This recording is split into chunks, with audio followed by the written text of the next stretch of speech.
Welcome back, my friends. Today's guest is Emily Morrison, psychotherapist, priestess, and a real life witch. Emily blends her clinical expertise with earth based spiritual practices, helping her clients reconnect with their personal power and inner magic. She's also the host of the Witch Next Door podcast and brings over 20 years of witchcraft experience to her work. Let's dive in and explore how modern magic meets meaningful healing. Welcome, Emily, to Kinky Knots Cafe's Proactive is the Way. If you could, please introduce yourself to our audience, sharing with us your personal and professional background. Thank you for having me. I'm so glad to be here. My name is Emily Morrison. I am a licensed marriage and family therapist. I live in California and I'm licensed here, but I'm also licensed in the state of Oregon. And I have a private practice. I have a husband and many animals, and and I'm very passionate about somatic psychotherapy and working with the body-mind connection. That is one of my favorite modalities is really helping people reconnect in that way. Uh, and then I have a little side hustle, which is that I teach witchcraft on the internet and I hold retreats and conferences. And in addition to classes, I run a year-long program that is currently called the Priestess Path, but will likely get a new name sometime here in the future. So I am a witch and as well as a therapist. That's pretty cool. I like that. I feel like it's a balance and I'll Mhm. get to why I say that because of the book that I've been reading that got me so intrigued about learning about witches and who they are and what they do and where they come from. So let's start there. Help us to understand, how did you get into this space? Because it's interesting. It's not every day someone wakes up and I don't think and say, I'm a witch. I mean, unless you were born into that, right? Unless you were born Sure. into it. So if you could help me to understand your story, what led you to identify as a witch and how did your journey begin?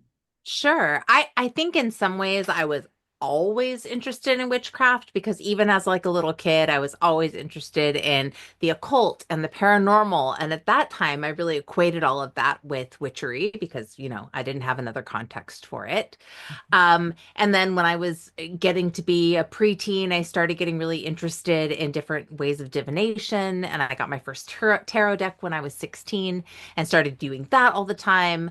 And then kind of fast forward up into I guess I was in my early 20s and I was in college and I was taking a comparative religion class. And the group that I was assigned to be with, we decided to do a presentation. We had to pick, everybody had to pick a religion in your group and do a presentation. And so my group picked Wicca. And at the time, I knew somebody who identified as a witch. And part of the whole process of doing this group presentation was we had to go to some type of service or celebration within the religion that we were assigned or had chosen. Okay. And so I found out from this friend that I had that there was going to be a big public Samhain ritual. And Samhain falls right at Halloween time in the Wheel of the Year calendar. And so I was like, all right, well, we're going to this public ritual. So me and all of my buddies from school went to this ritual, and I had a really profound experience there. And I had been reading about Wicca and learning about, witchcraft and whatnot Mhm. for that class. But that experience opened something in me where I was like, I have to know more and I want to learn to practice this. Oh, okay. Um, so that was really the place where I took an intentional turn toward witchcraft. Okay. Okay. Now you said that when you were 16, you got your first tarot deck. Yeah. Help me to understand. So you beforehand, I guess what gave you the original interest? Was it just because you were watching TV as a kid and the sci-fi movies or paranormal movies, etc. I mean, like, what was it, a person, or was it just really that introduction from entertainment? I think it was a combination of things. And I think that when I was very little, when I was 3 years old, I was obsessed with Casper the Friendly Ghost. And I actually believed he lived in my closet. So, so I had this whole like relationship with my quote imaginary friend Okay. who lived in my closet.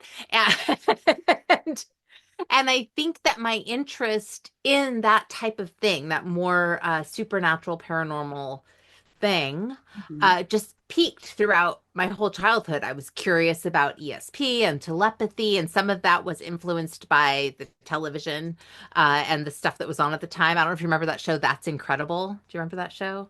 No, I don't. Oh, it was from the 80s. And anyway, they would do things like spoon bending and, all of these Ah, kind of wild things that people could do.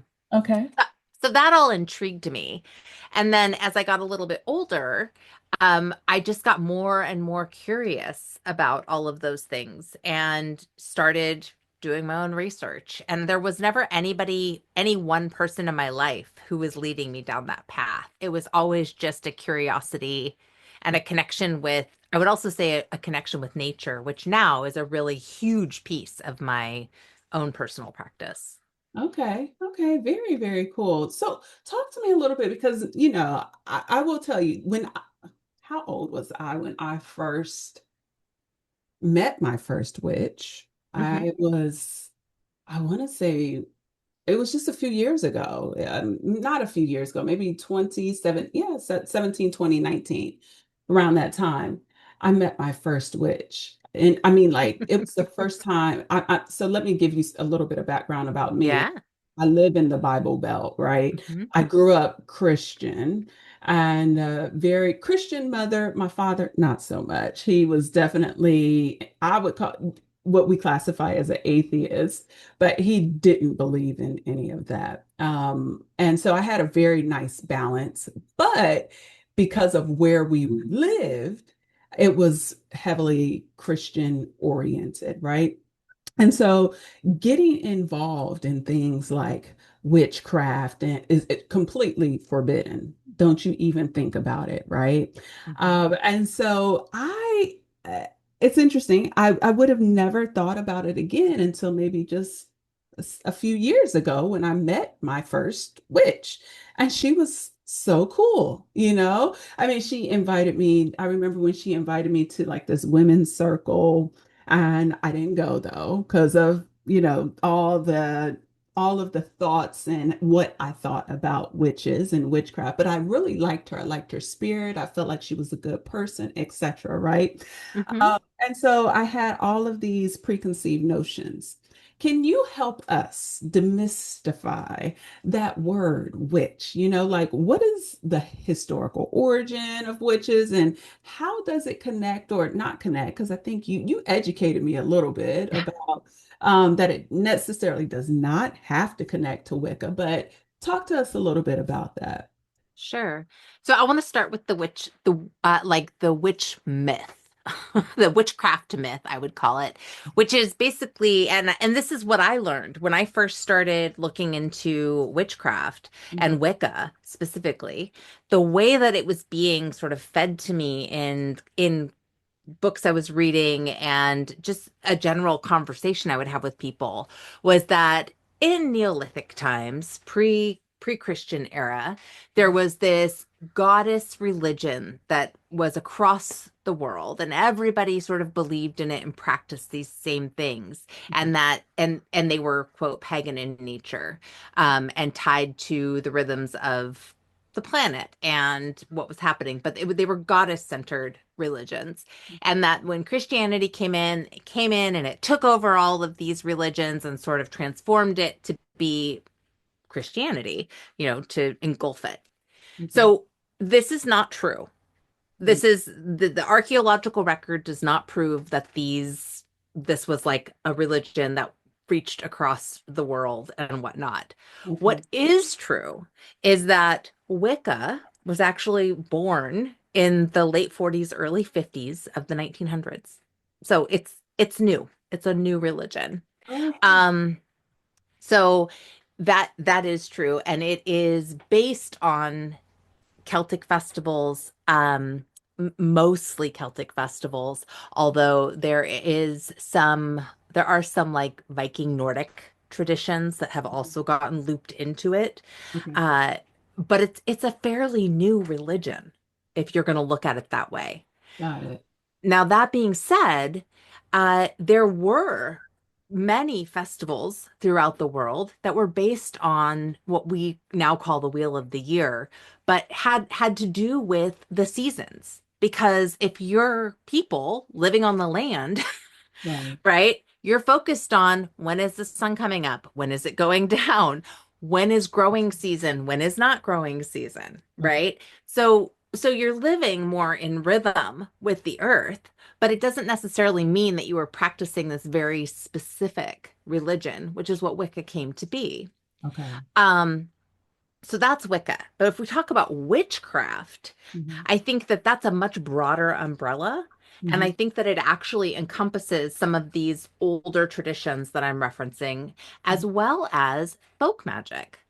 Okay. So if you want to think about cross-culturally around the world, every culture has some type of folk magic slash superstition slash, you do this thing to do this thing, or folk medicine even. Okay. And a lot of that, you could say, falls underneath that umbrella of witchcraft. Okay. But one of the things I would love to dispel, because especially within some of the more indoctrinated Christian traditions, Hmm. is this idea that witchcraft has to do with the devil, and Hmm. it does not. It has absolutely nothing to do with what we might call Satan or the devil Hmm. or rejecting, anything good, positive, kind. It's really just about being in tune with what's happening with the earth. With nature, right? Yeah. Hmm. What honestly, as I think you alluded to earlier, is what life was like in the beginning, right? So we always, like you said, looked at the stars for guidance, looked at the moon for guidance, for harvesting purposes and things of that nature, Hmm. and aligned and in tune with the seasons. Um, what's interesting though is the term witchcraft. Like if this was a specific natural part of the way of life, why the label? Why? And I guess I shouldn't say why the label. I guess why the label and how is it that the label came with such a negative connotation, right? Well, right. And I think, I mean, okay, I have a lot of opinions about this, but, and one of them is misogyny. But the other is that anytime, anytime somebody, let me back this up. Mhm. So the word witch has been equated with wise one or healer or, in the past. Now, is that the actual origin of the name? I don't know. I've read that it is, but I don't know that that's actually true because I am not a person who knows the origins of words. Right. That's not my area of study. Mhm. But what happens is when people are trying to get power over, they turn something that is positive into a negative. Mhm.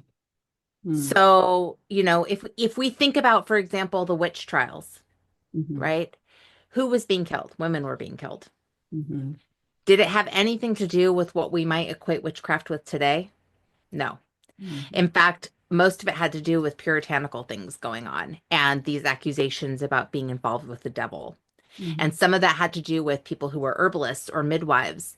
Um, but really, a lot of it also had to do with trying to get people's property, trying to take Mhm. away. So it's this idea of oppression, right? We have to label something as bad or other to be able to take control of it. And I think really that's where how witch got this negative connotation. It Okay. has also, been equated with Heg, the word hag and old women Ooh, and old yes. women, right? And like old creepy women who are green with warts and like looking all funky and wild. Okay. Um, but I think that that also can come back to this idea of women being wise. As we get older, we are carrying all that wisdom of our lives with us. Mm-hmm. And I think um I mean this could go on this whole feminist slant that I could talk about for a really long time.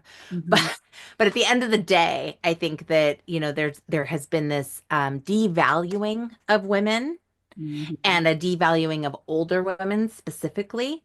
And I think that gets really tied into this idea of witch being this dark negative word.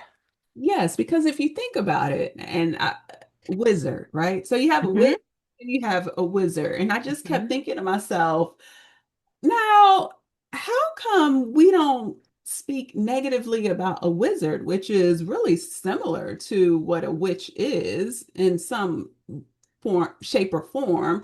I think they spend more of the thought process around a wizard is that they use more of their gifts, like telepathy, mind control, all those different gifts that we possess. But and women tend to focus, yes, we have those gifts, but we're more naturalist, herbalist, and we don't necessarily conform to a respective religious body, etc. Uh, I'm just trying to understand why didn't wizards get the same treatment, if you will? I think some of them did. I mean, if you think about like wizards who are dark wizards, you know, I think that they did get some of the same bad rap. But I hear what you're saying, and I do think in popular culture, Mhm. kind of as a whole, witches definitely get the short end of the stick or the broom, the Okay. short end of the broom. Uh, but and Mhm. I do think that probably has something to do with men having power and women not. Mhm. Yeah. And women not. Okay. Okay. So talk to me a little bit about, because we're now in 2025. How do you think the public perception of witches has evolved over time? From the ancient practices to modern spirituality. What shifts have you noticed in how witches are portrayed or understood? Yeah, that's a really big question because I think part of the answer is that it depends on where you live. Hmm. And it depends on what you have been exposed to. Hmm. Because I do think that witches have become much more front and center in pop culture. Hmm. And but they have come that way with a lot of stereotypes, Okay. right? A lot of being able to control the elements around them or to cast spells against, this, that, or the other thing. I mean, I think about just things like the TV show Charmed or the movie The Craft, Hmm. or even if we look at Disney, Hocus Pocus, Right. right? There's this idea that magic is this thing that is harnessed and controlled by witches, or witches are being controlled by it. Hmm. Instead of looking at the harmonious nature of being connected just to the energies of the earth, the energies that exist everywhere, right? We know from physics that energy is in everything. Everything. Hmm. And really, for me, the idea of witchcraft is working with those energies with intention. Exactly. Uh, but if you're going to look at popular culture, it's saying no, it's actually it's greater than that, right? It's these more supernatural powers that Hmm. you might have Hmm. to be able to do harm or good or however you're using it. Hmm. So I think that really there's been more acceptance in a popular culture sort of way. Uh, and I think it has also misconstrued some of the idea of what witchcraft actually is. Hmm. I Um, think the misconstrue from my point of view, it comes from the fact that a lot of different bodies, whether it be religious or some, I'm going to say spend more on religion, want to keep a certain ideology in place. And if you bring to light what life is really about, mhm. a lot of that would go away, and there's fear in that. And I don't, and I, from personally, I don't ever think that like I grew up Christian.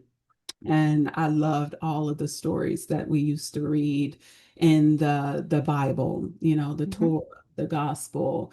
I dabbed in Islam, and I appreciate the teachings and the tenets and how the ways of living life effectively. One of the things that I noticed is that we are not very open with regards to individuals like witches, who are very in tune with their natural capabilities. We call them supernatural, but they've always Mhm. been a part of us. So to call Mhm. something, from my perspective, supernatural when it's always been a part of us, I don't know if we do it because we want that mysticism. We want that idea of the unknown.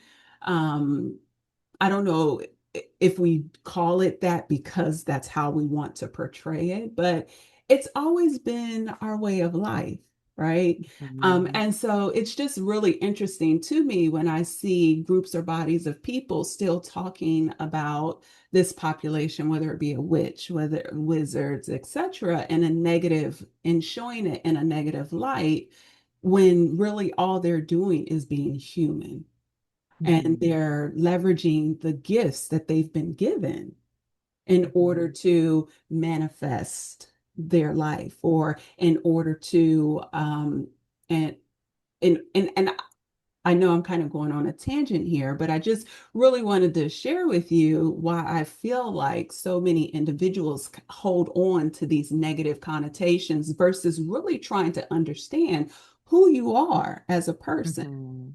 and and who you are as a group of people. You understand? Mhm. Yeah. Oh So, yeah. mhm.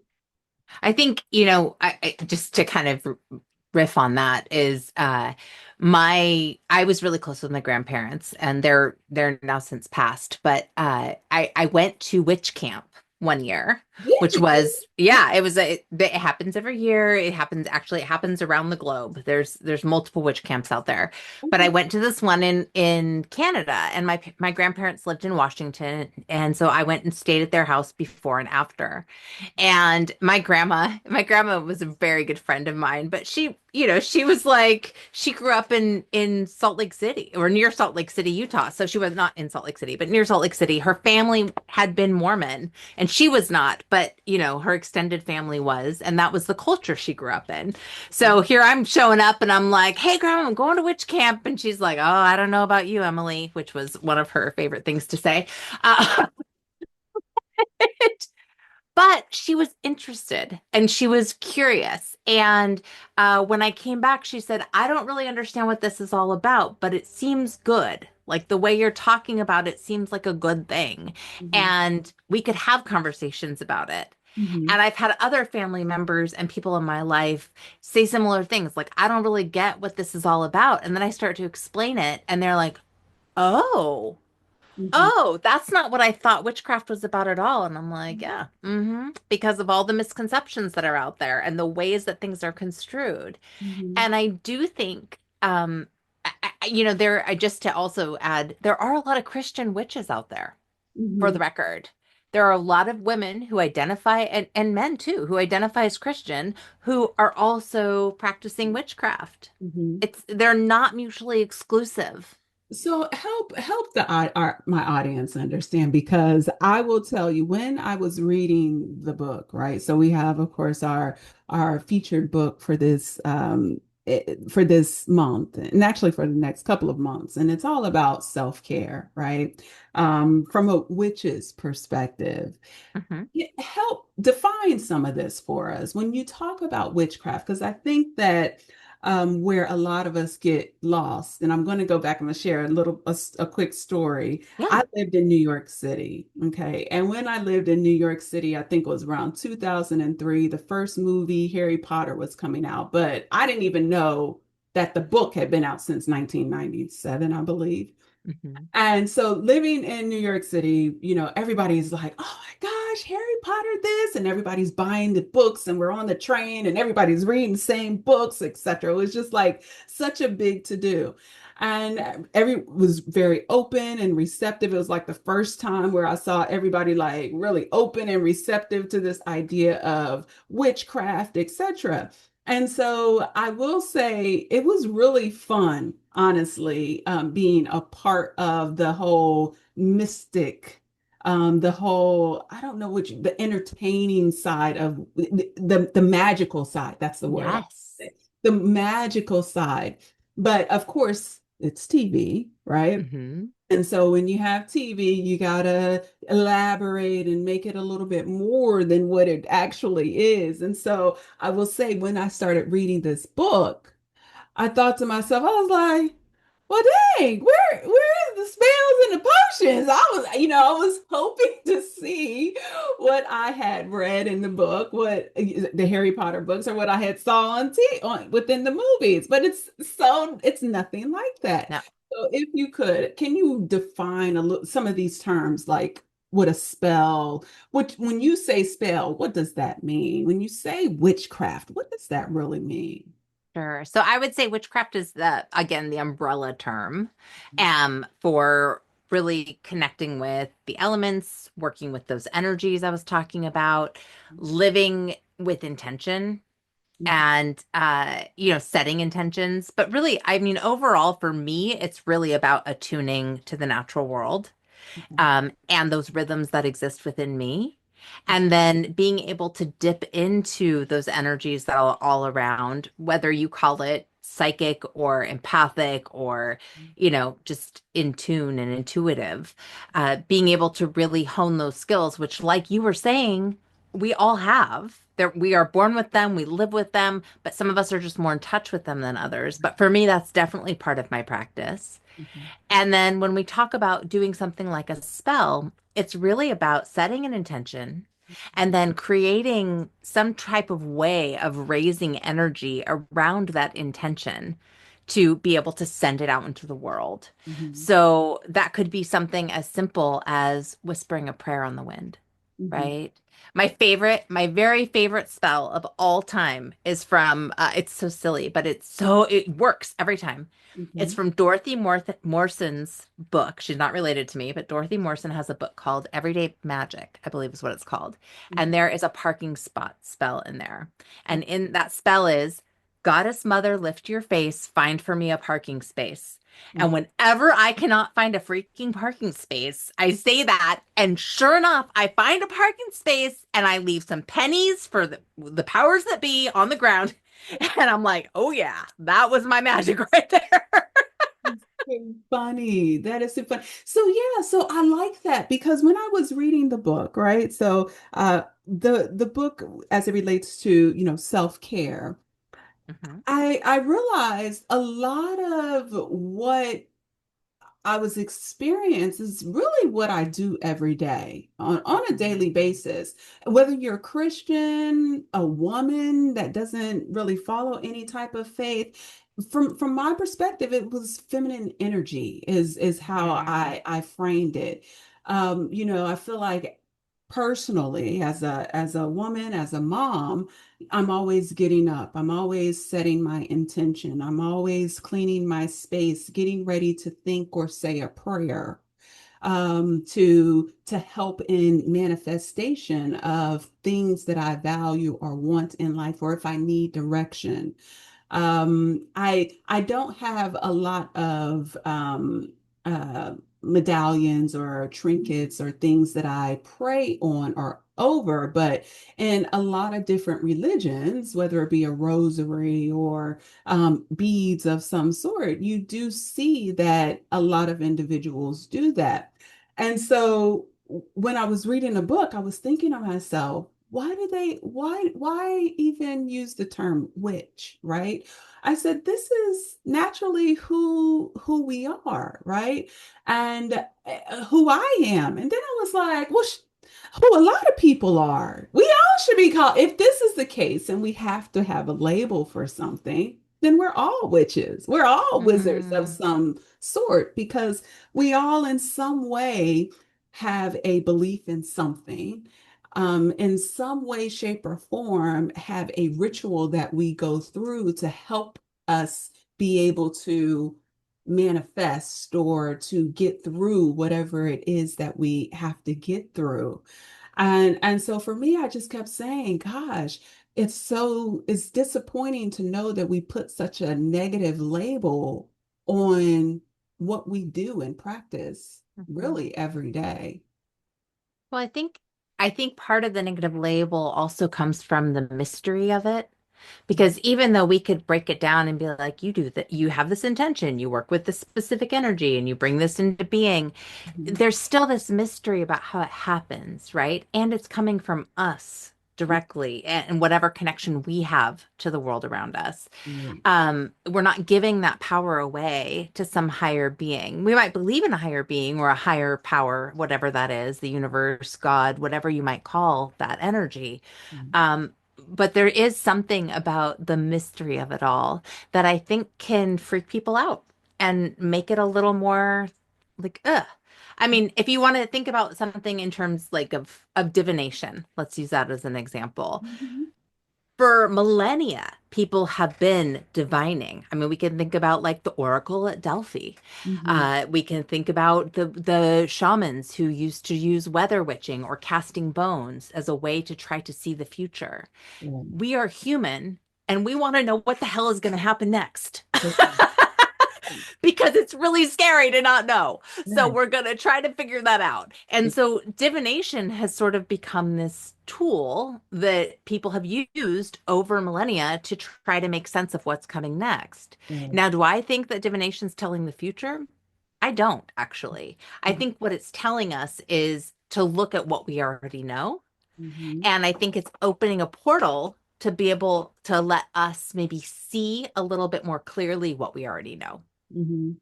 When you're using a pendulum, it's using your body to work.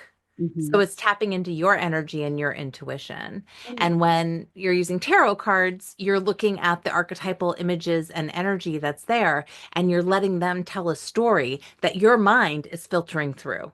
mhm. Mhm. I like that. I like that. I'm going to tell you, I had shared this with another guest that I had. He was a mind power expert. Mm. And he talks a great deal, and he keeps himself more on the eastern hemisphere of the world, because I don't know if we're so receptive to what he has to share on the western side. But there was one component, a story that it wasn't a story, but it was a video that I had an opportunity to watch about in the UK, how they train children and they start Mm. them young. And I was sharing with him, I said, I watched this series about this woman who was teaching her children, the children in her school, how to leverage their natural gifts to be able to see the future, to for foresight. And so she would put blindfolds on them, and she wanted them to use their minds to be able to picture the items that was in front of them or things that were going to happen. It was all a practice to help them build natural capabilities, right? And Mhm. so you were talking about the whole idea of divination and the tools around divination. And when you were saying that, something that came to my mind was these were things, whether it be bones or crystals or, in the movies, the crystal ball, if you will. These were the tools that we held on and leveraged to help us tap into, once again, those natural capabilities that we already possess. It's supernatural because some people have the capability stronger than others, Yes. right? I call it supernatural when I'm like, dang, wow, your skills are really good. My skills are not like that at all. Okay. So you're super, but that is from my perspective, someone who has the ability to tap into them without divination tools, without going through all of the exercises that someone like me needs to go through. Honestly, I have to sit down. I have to set an intention. I have to really commune with myself in order to be able to see. If I don't do that because my head is over here, over there, I don't know if that's a mom thing or if I just lack the skill set. But I have to have those rituals built within me, and then others do not, right? Hmm. So it was interesting when you shared that. I thought that popped in my head, and I was like, yeah, yeah, that's pretty cool.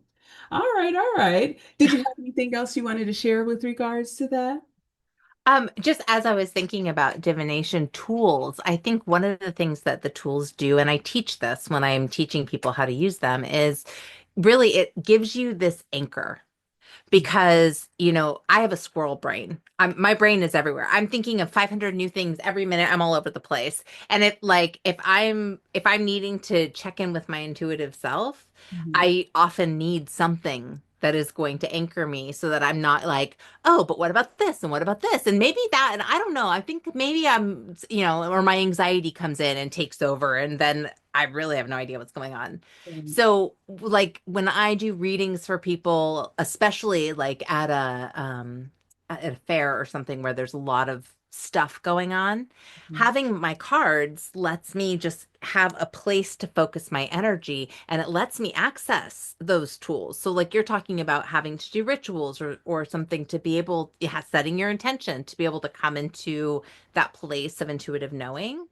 For mhm. me, having something like a divination tool really allows me to do that. And it's not so much what's showing up on the cards, they're just really a guide to help me stay present with what's happening for me. Okay. Um, Well, talk yeah. to me a little bit. Walk us through. So, if I wanted a day in a life of Emily, walk me through a day in your life as a witch. Can you talk to me a little bit about, and you don't have to go into great depth, but just, a ritual, some of your habits, forms of self-care that you, Mhm. that you have to prioritize for yourself. Sure. So, a day in the life of a witch. I also own two businesses. So a day in my life has a lot to do with like the not so glamorous fun side of like returning phone calls and doing emails and writing copy and making sure that class has all of its chapters put together. So it's not all like whoo, sparkly magical. Uh, but the things that I do pretty regular. Normal day to day. Pardon? I said you have the normal day, Yes. right? Yes. I am also human. Exactly. I'm a Exactly. human just trying to make it in the world. I was about to say that, and then I was like, but a witch is a human, Yes. Yes. it's a label. Witch, from my perspective, is a label. You Yes. are human, a beautiful human who has natural, beautiful gifts, and you are sharing with others how to effectively tune into those natural gifts Totally. as a witch. Right. All right. Yes. All right. But So, but a day in the life, there are things that I bring into my day-to-day life that come from my craft and my practice that definitely support me in my life. So doing things like I do check in pretty much every day to see where the lunar cycle's at. And because I do that, I can pretty much tell you at any given time where we're at. And part of that for me is just really tuning into the energy of as the moon is growing, what's happening for me? As the moon is waning, what's happening for me? Because I'm trying to stay in touch with that and in tune with that. And then also, how is that affecting the people around me? How is that affecting my sleep? How is that affecting my animals when the moon is full and they're all running around the house in the middle of the night and now I'm not sleeping because of that? And it's all of that. Um, so I'm tuning into that. I often draw a card every day. I would say almost every day I pull a card and we'll have some reflection around that, whether it's journaling or just sitting quietly and thinking about it, or picking up a tarot book I haven't in a long time and reading about it. So just as again an anchor point, like what's happening here? What's this about? I'm giving gratitude to the elements. This is a really huge one for me in my life. Like, I'm really taking the time to appreciate my water that I'm putting into my body, that is nourishing my garden, that is washing me, all of those things. So I'm really taking the time to tap into the elements and to appreciate them. If every single time I blow out a candle, I say thank you, fire. Mhm. Doesn't matter where it is or what's going on. I Mhm. always say that, even if it's my birthday cake. Okay. Because I'm grateful for that fire and I want it to know, like, I get that you're a powerful force and I thank you for that. Yeah. Like, It will burn your house down. Okay. seriously, seriously. You fire. Yeah. So the gratitude practices, paying attention to synchronicities. And, I call it being in the river of flow whenever I feel like the synchronicities are coming. But there's definitely moments in my life where it's like, oh, ping, ping, ping, ping, ping. Okay, got it. There's stuff is lining up here and I need to pay attention. Right. So I'm always noticing when those things are coming in. And the other thing I notice is when people are popping in my brain.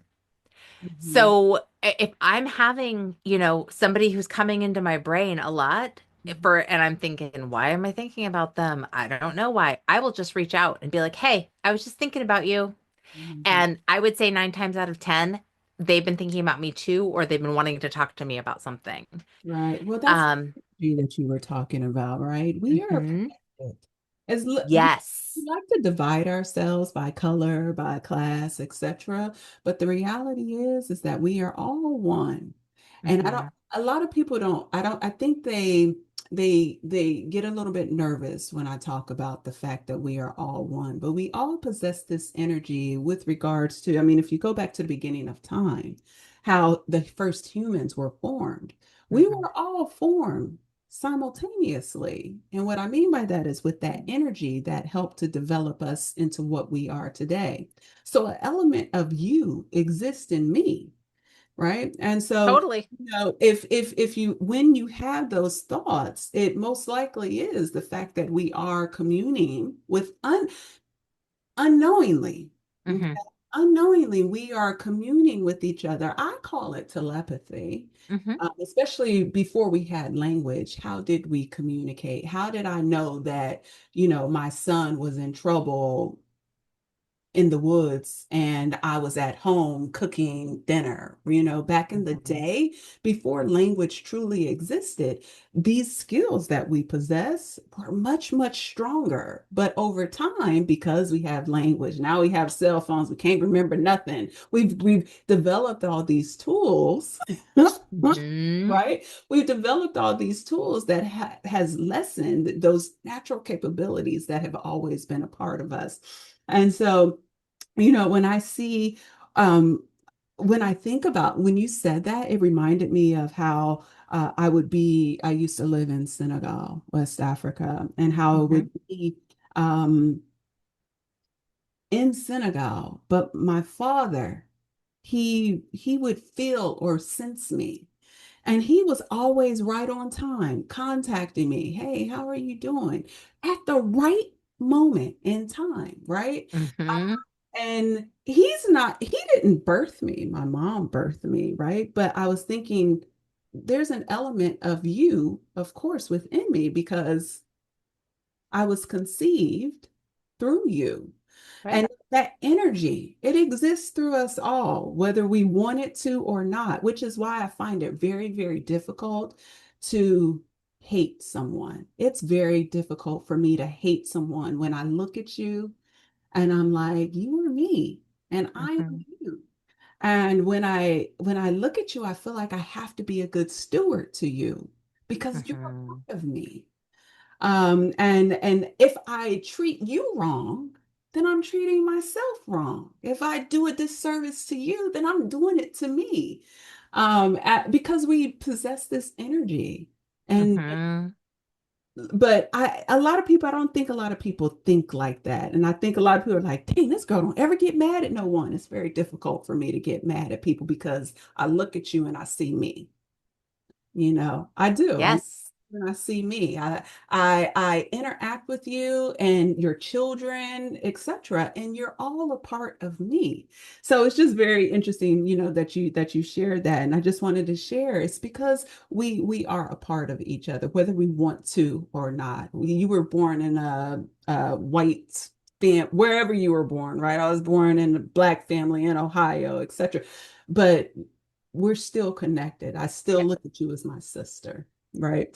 Yeah, so thanks. No, I feel that. I mean, I really do think that we're all connected. And I think that that to me is a big part of what witchcraft is about, is tapping into that energy, that web that is running through not just each of us, but the trees and the earth and the rocks and like all the things. It's all everywhere. And I know that that can maybe sound kind of woo, Mhm. but I mean, scientifically, it's also true. No, it is true. It is true. So, We don't need science for it. I mean, no, but well, science will help folks gravitate or accept or have yes. tolerance, but we know deep down, deep inside what is real. But Yes. because we don't have um, evidence, because we've designed this whole need for evidence, Hmm. it's very hard for people to come into a level of tolerance or seek first to understand. Hmm.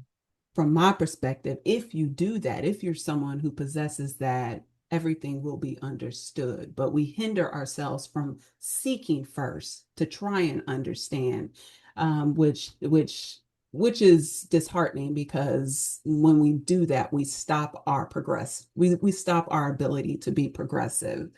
That's another topic for another day. I can go on about that all. Yeah, but no, I truly appreciate you sharing that about us. I wanted to get into my last question because I really think it's time that we get into a place where we ask the question, seek the source first, Hmm. versus leaning on stereotypes or what we heard.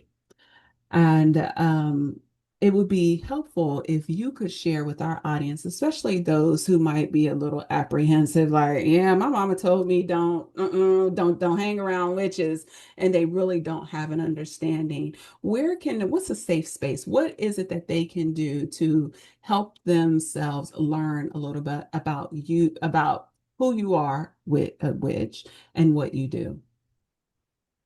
So so I would say just if you were looking for general information about witchcraft and the origins of the most recent, like Wicca and its resurgence, a book that I love is Spiral Dance by Starhawk, excuse me. Okay. And she actually has written quite a few books, and I would recommend all of them. She's a great writer, and they are all about earth-based spirituality. But Spiral Dance really brings you back to the to sort of the story of Wicca and laying it all out in a really clear way. Mhm. Um, and it also has rituals in it, so you can kind of read about different things you could do and then maybe try a few if you're feeling courageous or curious. Mhm. So I love her stuff.